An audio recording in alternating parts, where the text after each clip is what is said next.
Kapag may ulan, may pagbaha. Ganyan ang iniinda ng maraming taga Metro Manila.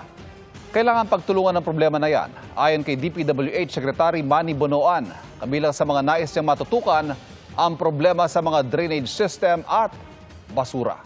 Nakatutok si Katrina Soon.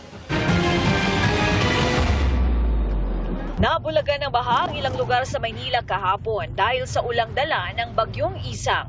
Kahit City Hall hindi nakaligtas. Tuwing tagulan o may bagyo, hindi mawawala ang problema ng baha sa Metro Manila. Sawa na raw rito ang ilan nating kababayan. Pagod na pagod na pagod na pagod. Siyempre, perwisyo naman talaga ang baha dahil siyempre yung mga dulot na sakit na nakukuha dito. Nakakapagod po kasi pag uwi galing trabaho, lulusong sa baha, tapos pag uwi din sa bahay, baha din. Mahirap, lagi stranded. Kaya panawagan nila, seryosohin na ng gobyerno na masolusyonan ang problemang baha. Tutukan talaga dapat ang flood control. Importante yan para mawala na yung baha, lalo na sa Manila. Tsaka disiplina na rin ng tao. Kasi yung iba, kung saan-saan tinatapon kasi yung mga basura. Ginagawa naman daw ito ng gobyerno, sabi ng DPWH, pero dapat daw.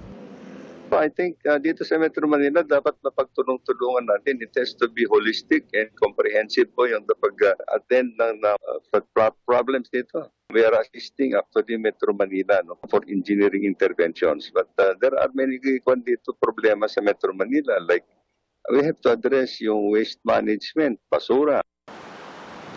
Dagdag ni Secretary Manuel Bonoan, kailangan ding bigyang pansin ang lumalalang drainage system ng Metro Manila maging ang resettlement.